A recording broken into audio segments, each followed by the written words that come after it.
오늘 우리들에게 주시는 하나님 말씀 사도행전 2장 1절부터 13절까지 기록된 하나님 말씀을 제가 받들어 읽습니다. 오순절 날이 이미 이름에 그들이 다 같이 한 곳에 모였더니 호련히 하늘로부터 급하고 강한 바람 같은 소리가 있어 그들이 앉은 온 집에 가득하며 마치 불의 혀처럼 갈라지는 것들이 그들에게 보여 각 사람 위에 하나씩 임하여 있더니 그들이 다 성령의 충만함을 받고 성령이 말하게 하심을 따라 다른 언어들로 말하기를 시작하니라. 그때 경건한 유대인들이 천하 각국으로부터 와서 예루살렘에 머물러 있더니 이 소리가 나매 큰 무리가 모여 각각 자기의 방언으로 제자들이 말하는 것을 듣고 소동하여 다 놀라 신기하게 여겨 이르되 보라, 이 말하는 사람들이 다 갈릴리 사람이 아니냐?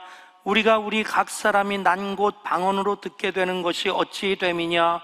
우리는 바데인과 메데인과 엘람인과 또 메소포타미아, 유대와 갑바도기아, 본도와 아시아, 부르기아와 밤빌리아, 애굽과 및 구레네에 가까운 리비아 여러 지방에 사는 사람들과 로마로부터 온 나그네 곧 유대인과 유대교에 들어온 사람들과 그레데인과 아라비아인들이라. 우리가 다 우리의 각 언어로 하나님의 큰 일을 말함을 듣는도다 하고 다 놀라며 당황하여 서로 이르되 이 어찌 된 일이냐 하며 또 어떤 이들은 조롱하여 이르되 그들이 새 술에 취하였다 하더라.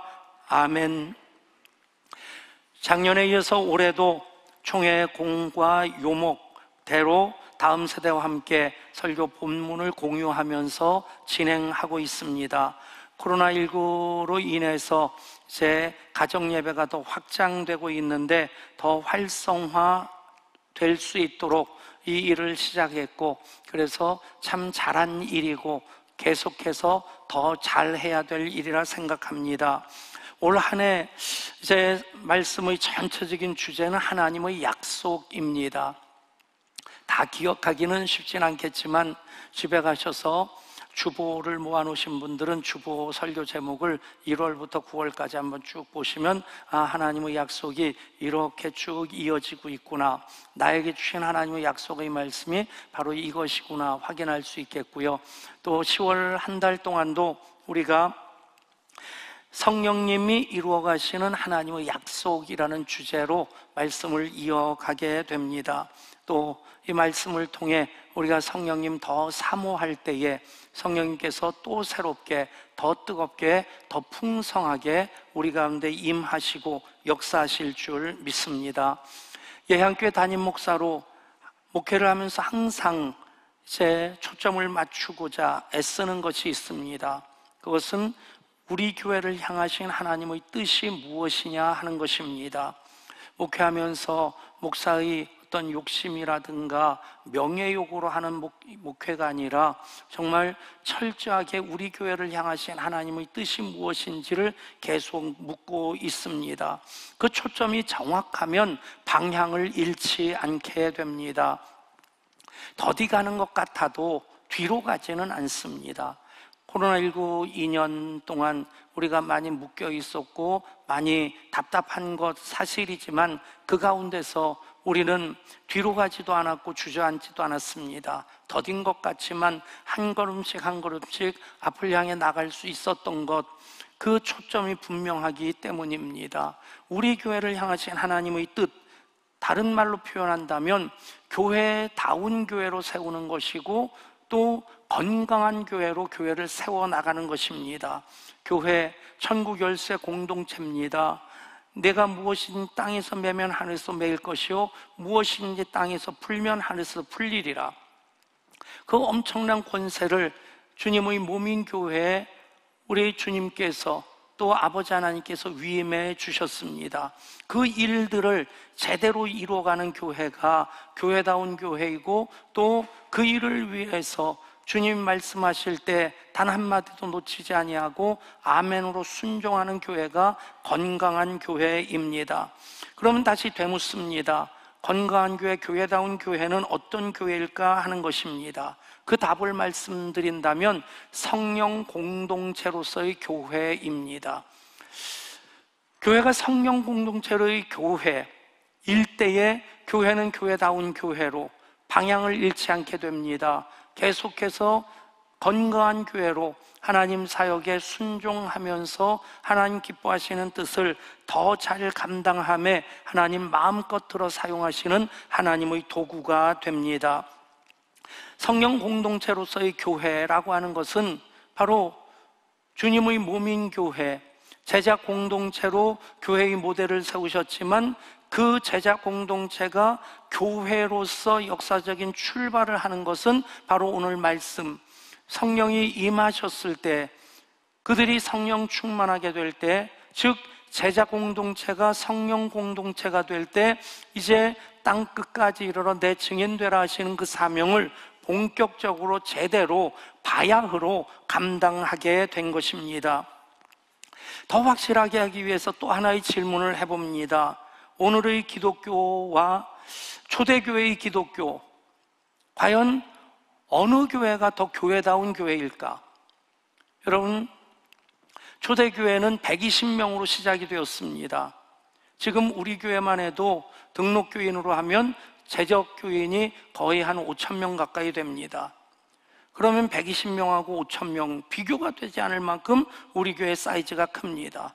더 확대시켜보면 우리 교단만 해도 거의 290만의 교인이 있고 한국 교회만 하면 1,000만 교인이라고 하는데 인구 센서스로 얘기하면 약 860만 정도입니다.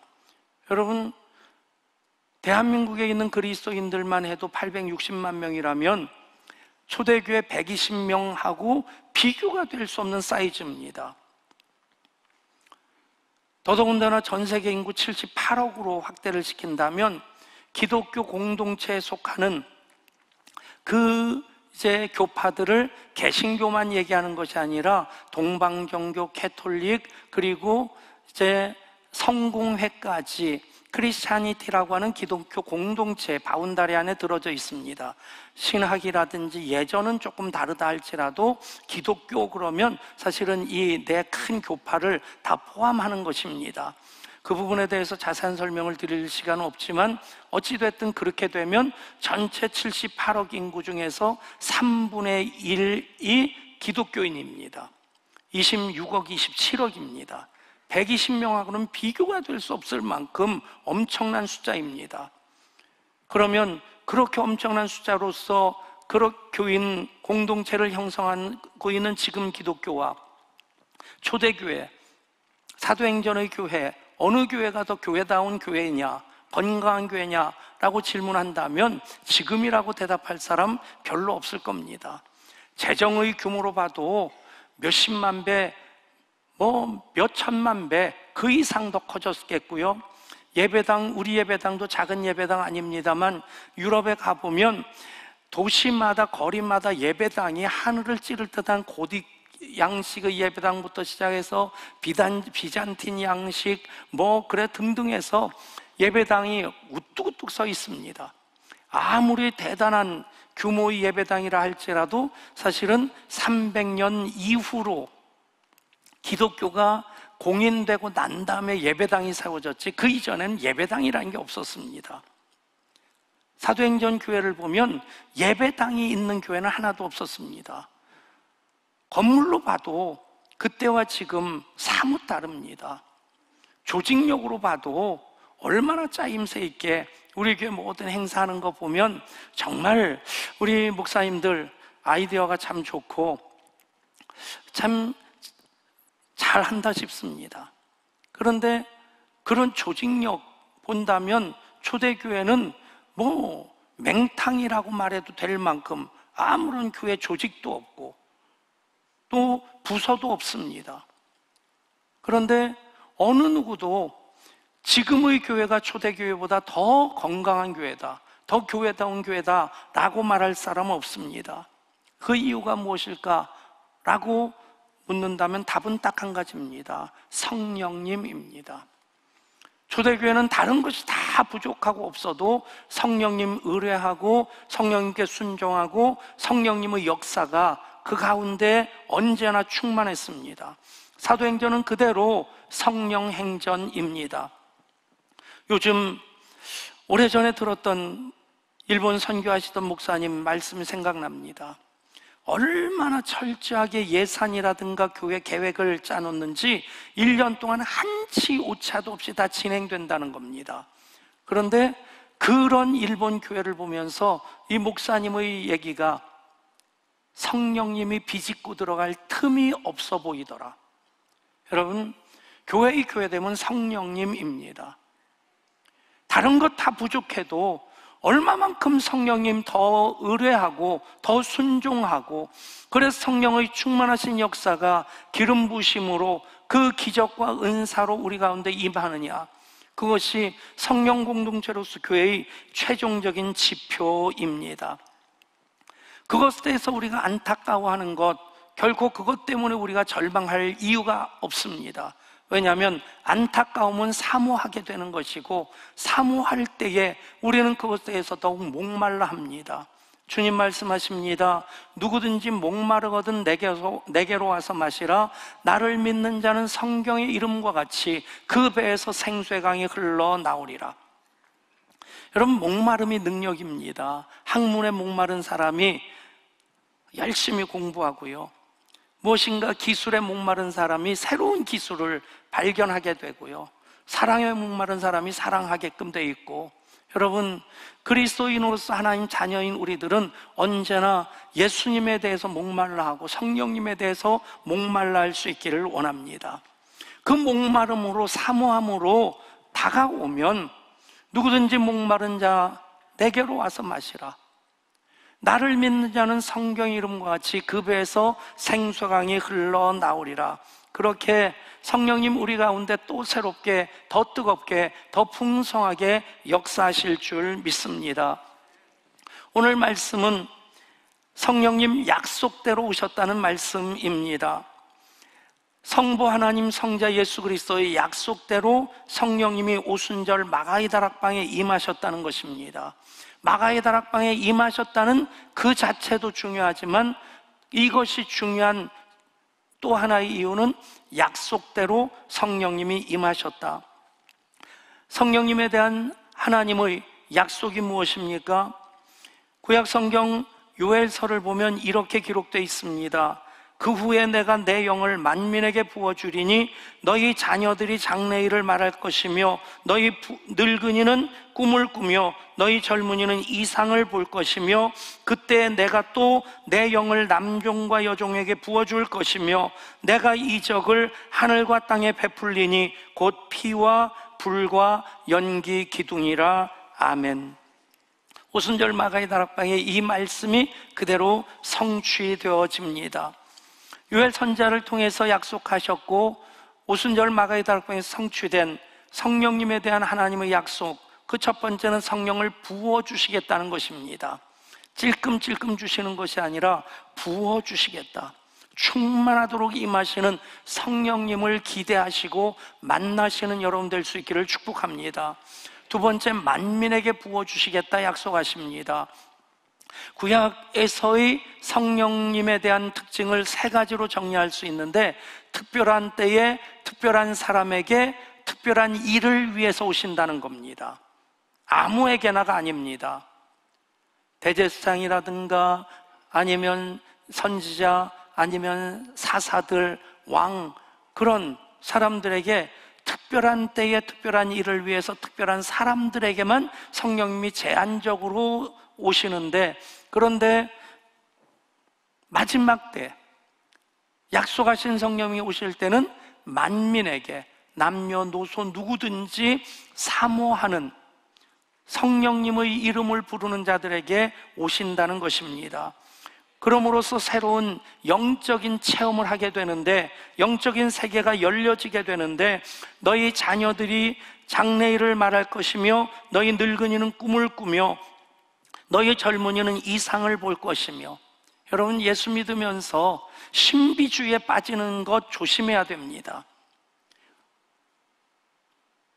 또 정반대로 율법주의도 조심해야 되는데, 예수 믿으면서 이런 하나님의 영적인 경험 없이 산다고 하는 것은 예수 믿는 맛을 모르는 겁니다.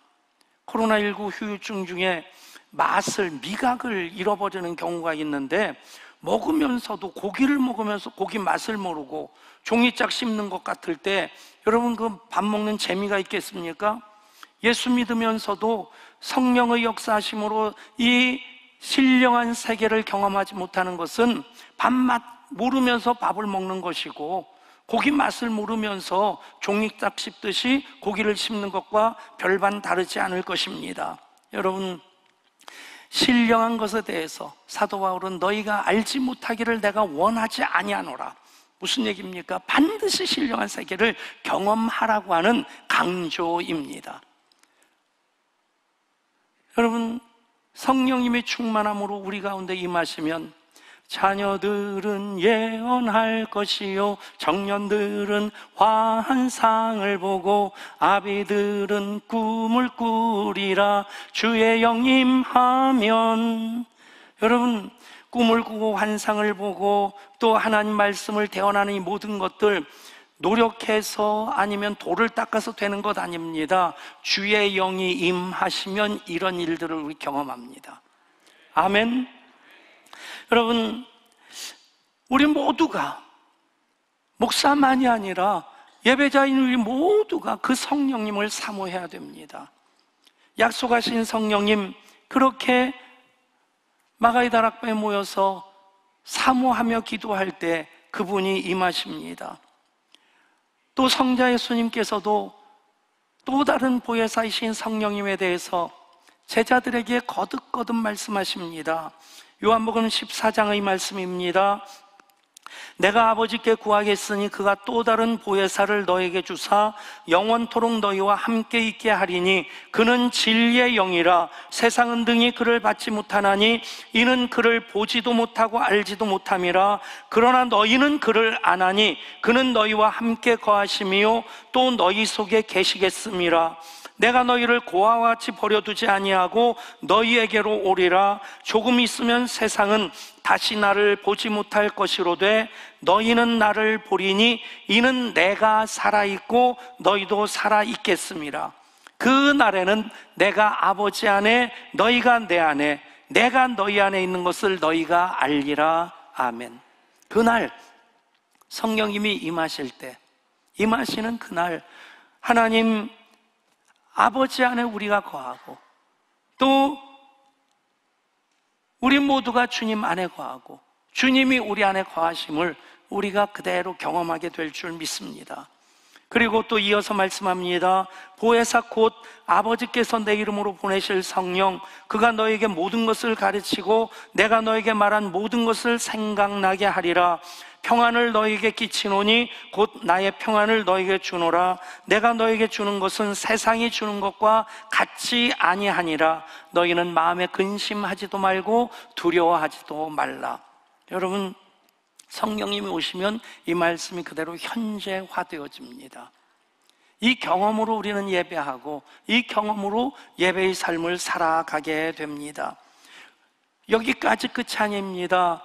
부활하신 예수님 제자들을 만나셔서 처음 하신 일이 무엇입니까? 숨을 내쉬며 성령을 받으라, 그렇게 말씀하십니다.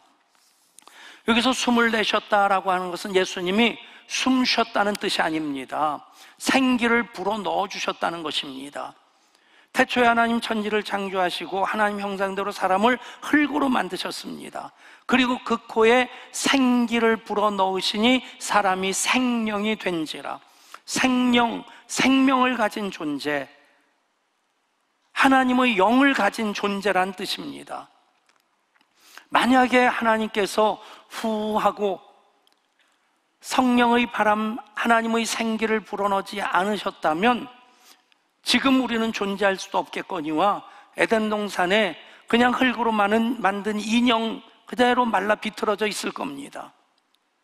그 영이 들어올 때에, 그 생기가 들어올 때 사람이 됩니다. 생명을 가진 존재, 하나님의 영을 소유한 존재가 됩니다. 불순종함으로 그 영이 떠나갈 때에 사람들은 죽을 육신이 되었습니다. 다시 성령 안에서 하나님의 사람으로 살아가도록 예수님 십자가로 하나님의 구원을 완성하시고 그리고 제자들에게 부활하셔서 나타나셔서 숨을 내쉬는 겁니다. 후 하고 숨을 불어넣어 주시면서 생기를 불어넣어 주시면서 성령을 받으라. 여러분, 너희는 이 생기로 살아야 된다. 너희는 성령으로 사는 존재다. 그것을 말씀해 주십니다. 생각해 보십시오. 사람이 먹지 않고는 40일까지 살 수 있다고 합니다. 마시지 않고는 7일까지 살 수 있다고 합니다. 먹는 것보다 마시는 게 더 중요한데 마시는 것보다 더 중요한 게 뭔지 아십니까? 숨 쉬는 겁니다. 숨 쉬는 것은 보통 4분, 5분 숨 쉬지 못하면 뇌에 산소가 공급되지 못하면 뇌세포가 파괴되기 시작합니다. 즉 썩기 시작합니다. 그러니까 산소 공급이 중단된 상태에서 나중에 인공호흡을 했다, 그래서 사람이 살려지면 뇌 기능이 어느 정도 저하가 된다는 겁니다. 여러분, 숨 쉬는 것 얼마나 중요합니까? 또 중요한 것을 하나님께서 알게 하시고자 먹는 것, 마시는 것은 사람마다 좀 빈부 차이가 있습니다. 우리나라 수돗물이 전 세계적으로 좋다고 하는데 그래도 또 더 좋은 물을 마시고자 정수기를 설치한다든지 아니면 생수를 사다 놓는다든지, 생수 중에서도 물 건너온 생수는 더 비싸더라고요. 저는 뭐 마셔보니까 별 차이는 모르겠던데 어찌됐든 먹는 것도 좀 돈이 있는 사람들은 좀 더 맛있는 거, 좋은 거 먹으려고 합니다. 근데 여러분, 숨 쉬는 거는 남녀노소, 빈부, 격차가 없습니다. 하나님이 주시는 것이기에, 위로부터 임하는 것이기에. 또 잘 때도 그렇습니다. 잘 때 먹거나 자면서, 먹거나 마시면서 자는 분이 있습니까? 누워서 떡 먹기라고 하는데 그거 안 먹어본 사람이 한 말입니다. 누워서 떡 먹어보세요.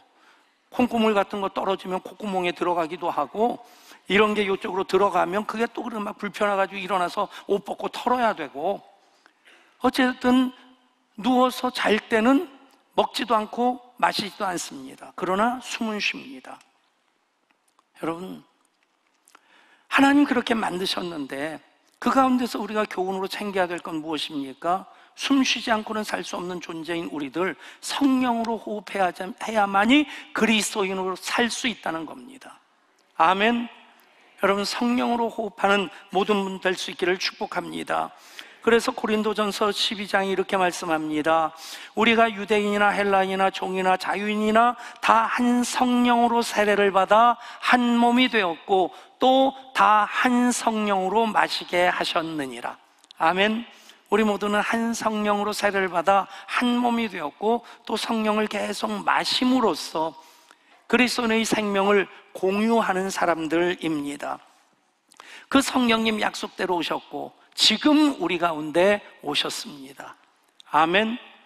내가 이해하든 이해하지 못하든, 내가 믿든 안 믿든, 내가 인정하든 인정하지 않든 이미 그리스도인이라고 하면, 이미 예배하고 있다고 하면 모든 사람은 성령으로 말미암아 예수를 그리스도라 고백한 사람들입니다.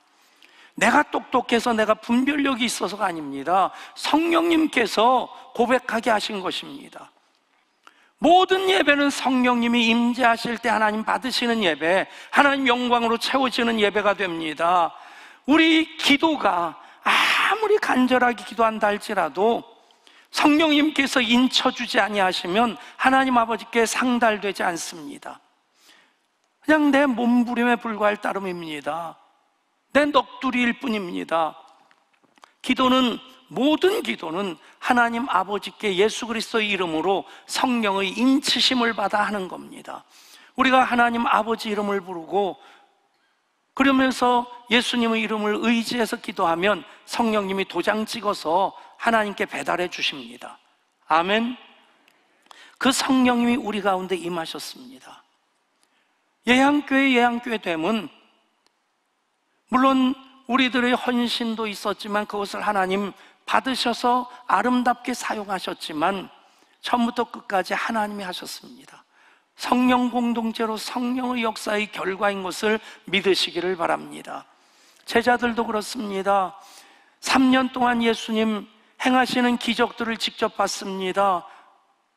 그리고 오병이의 기적, 그 떡을 먹었습니다. 그 주옥 같은 생명의 말씀을 직접 들었습니다. 그런데 휘청거리고 퍼지기도 하고 예수님 십자가에 달리실 때 도망가고 3번 부인하고 도대체 제자라고 하기에 그 이름에 어울리지 않는 행동들을 합니다.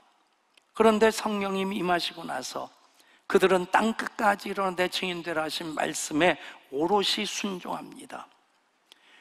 로마의 시저도 마케도니아의 알렉산더도 그 어느 정복자도 이루지 못했던 복음으로 세계를 정복하는 그 일을 제자들이 성령 충만할 때 이루기 시작했던 것입니다. 그 성령님이 어떻게 오셨습니까? 하늘로부터 급하고 강한 바람 같은 소리로 그들 앉은 온 집에 가득하게 임하십니다. 여기서 바람은 루아흐입니다.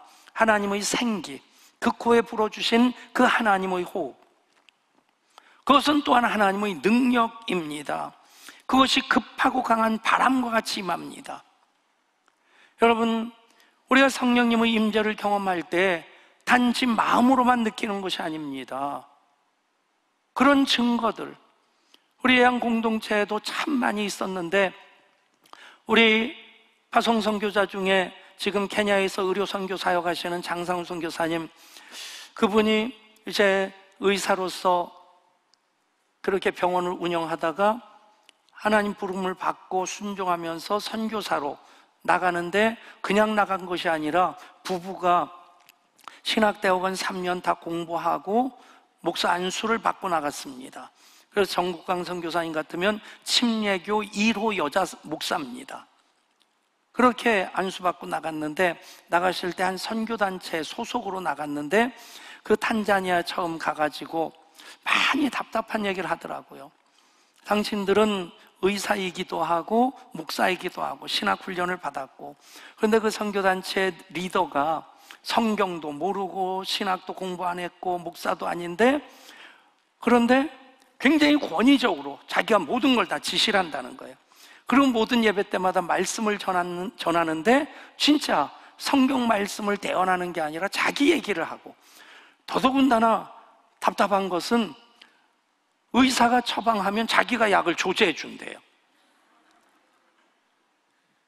너무 답답한데, 그것도 참 미치고 팔짝 뜰 일인데, 도대체 그 선교단체 리더라고 하고 그들이 모여 있는데 성령님에 대한 얘기는 한마디도 없고, 너무 안타까워서 한 번은 같이 예배를 드리다가 간절히 기도했답니다. 하나님, 이 사람들이 성령님을 경험하게 해주세요.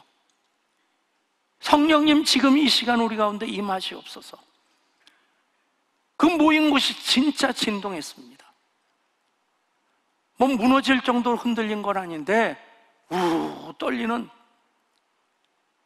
무너질 정도는 아니니까 예배 끝난 다음에 이 사람들이 놀라가지고 나와서 다른 건물에 있는 사람들, 또 이웃집 사람들에게 그 집도 흔들렸냐, 괜찮냐 물어보는데 그렇다고 대답한 사람이 단 한 사람은 없었다는 겁니다. 여러분, 성령의 임재를 눈으로도 보고 몸으로도 경험할 수 있기를 축복합니다. 아멘. 몸으로 경험할 때 만져주심으로 우리 영만 새로워지는 것이 아니라 우리 몸도 새로워지는 겁니다. 그리고 또한 불의 혀같이 갈라지는 것이 그들 위에, 각 사람 위에 임하게 됩니다. 여러분, 120명 위에 제외된 사람이 없었다는 것입니다. 모든 사람 위에 불의 혀같이 갈라지는 성령님이 각 사람 위에 임하였다. 공동체 가운데 임하시는 성령님이십니다. 그리고 그들이 다 성령의 충만함을 받고 성령이 말하게 하심을 따라 방언을 말하기 시작합니다. 여기 방언은 하나님과 소통하는 대신방언이 아니라 다른 나라 사람들이 다 자기 나라 말로 듣게 되는 소위 말하는 대인방언입니다. 여러분, 성령이 임하시면 이런 은사가 나타납니다. 방언뿐이겠습니까? 사랑의 은사도 있고, 대접하는 은사도 있고, 방언의 은사, 예언의 은사, 병 고치는 은사. 여러분, 그 은사들이 나타날 때 이것이 하나님의 기적이 되고 예수님이 그리스도이심의 표적이 되는, 이것이 또한 우리 예양 공동체에 가득할 수 있기를 축복합니다. 여러분, 그렇게 임했는데 바로 임하기 전까지 그들이 얼마만큼 성령님을 사모합니까? 그 말씀을 성경은 아주 간단하게 이렇게 기록하고 있습니다. 더불어 마음을 같이하여 오로지 기도에 힘쓰니라. 120명 중에 사도들만 있었던 것 아닙니다. 갈릴리서부터 온 여인들도 있었고, 그들과 함께 예수님의 말씀을 들었던 무리들, 그들이 다 120명 전체가 모여서 같이 기도하는데 더불어 마음을 같이하여 오로지 기도에 힘쓰니라. 예수님 부활하시고 승천하실 때까지 40일을 이 땅에 제자들과 함께 계셨습니다. 그리고 40일 만에 승천하시면서 약속하신 성령을 기다리기까지 이곳을 떠나지 말라. 그래서 그 분부를 그대로 받들고 그들이 그곳에 모여서 기도하는데 오순절날 마가의 다락방에 성령님이 임하신 겁니다. 그러면 오순절까지, 예수님 6월절에 돌아가셨고 40일 계셨고 오순절까지 그들은 열흘 동안 기도했다는 얘기입니다. 성경만 봐가지고는 열흘 동안 먹지도 자지도 않고 기도했는지는 확실하지 않습니다. 그러나 그들은 열흘 동안 기도했습니다. 그때 성령의 역사가 임했습니다. 다시 우리 교회가 그런 교회가 돼야만 합니다. 500명 정도 출석할 때 우리 특별 새벽 기도회 합시다. 그러면 출석교인의 거의 90%가 새벽 기도에 나왔습니다. 요즘은 특별 새벽 기도회 한다면 10%가 참석합니다. 90%는 상관없어 합니다. 120명이 모여서 더불어 마음을 같이하여 오로지 기도할 때 성령님이 임하셨습니다. 다시 그 열심을, 그 사모함을 우리가 회복해야 됩니다. 300명 정도 출석할 때 집사님 한 분이 암이 재발했습니다. 온 교회가 그분을 위해 기도하는데 공적 예배 시간만 기도하는 것 아니고 그 집사님 위해 기도하십시다. 목사가 한마디 했을 때 거의 90% 이상의 교인들이 출근하면서든 퇴근하면서든 교회에 들려서 그 한 분을 위해 기도했습니다. 하나님께서 그의 육신의 병은 치료는 안 해주셨는데 그 집사님이 하나님 부르심을 받으면서 미소를 지으면서 저한테 그 얘기를 했습니다. 목사님, 저는 너무 행복한 사람입니다. 우리 예한교회 교인 300명 교인이 저를 위해 다 기도해 주신 그 사랑을 받고 저는 이제 천국 갑니다. 여러분, 더불어 마음을 같이하여 오로지 기도에 힘쓸 때에 성령의 기름 부심 역사가 충만하게 임하게 됩니다. 이런 열심이, 이런 사모함이 다시 회복되기를 소원합니다. 그러면 성령의 기름 부시는 역사가 제한 없이 충만하게 우리 가운데 부어지게 될 줄 믿습니다. 이미 우리 가운데 임하신 성령님입니다. 성령님 안에서 우리는 예배하고 있습니다. 그런데 성령님을 또다시 초청하면 그분과 나와의 인격적인 관계가 또 새로워지고 더 깊어지고 더 풍성해집니다. 이 시간 성령님을 초청하시며 찬양하십시다. 그리고 기도할 때에 우리 금요 성령 집회 매주일 합니다. 그 자리로도 여러분들을 초청합니다. 우리 함께 성령님 초청하며 기도하십니다.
기도합시다. 성령이여,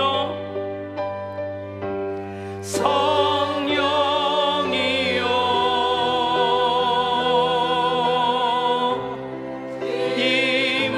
임하소서. 내 삶에 충만하게 임하. 성령이여 오시옵소서.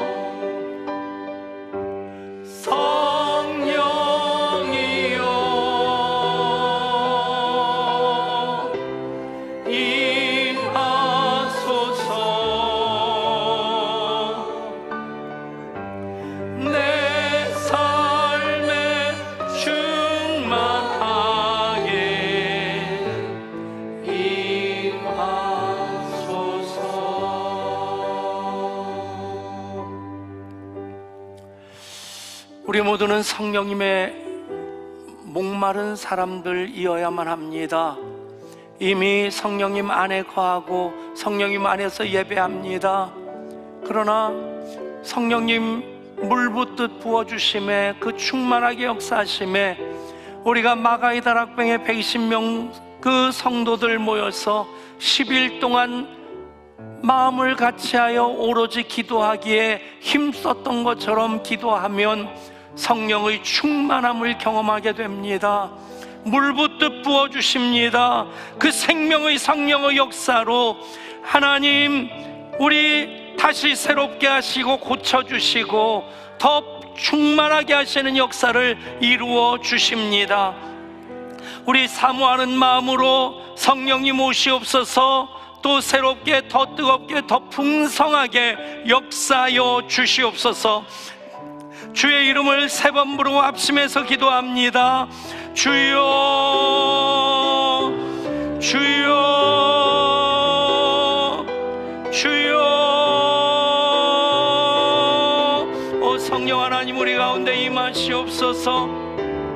이미 우리 가운데 임하셔서 성령님의 임재 가운데 우리가 예배합니다. 찬양합니다. 기도합니다.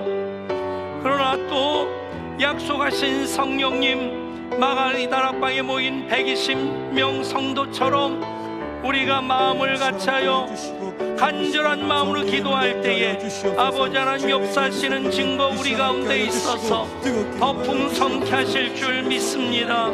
성령님 우리 가운데 임하시옵소서. 사모합니다. 기대합니다. 열망합니다. 성령님 창조의 영으로 오시옵소서. 성령님 진리의 영으로 임하시옵소서. 성령님 지혜의 영으로 임하시옵소서. 성령님 능력의 영으로 임하시옵소서. 성령님 진리의 영으로 임하시옵소서. 성령님 사랑의 영으로 임하시옵소서.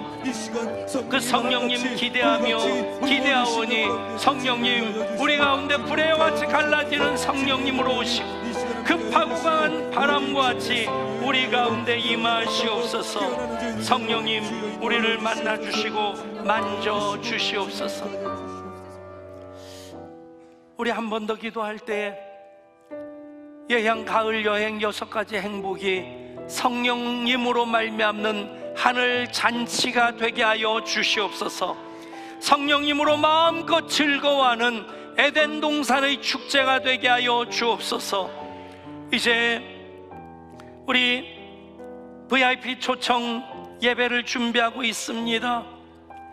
잃어버린 영혼 위해서 이 시간 가족이든 친지든 이웃이든 잃어버린 영혼이 이 시간 성령님께서 생각하게 하시는 그 한 사람 가슴에 품고 주여 그 가운데도 임하시옵소서. 그 가운데도 성령님 역사심이 있게 하여 주옵소서. 다시 한번 간절한 마음으로 주의 이름 부르고 기도합니다. 주여.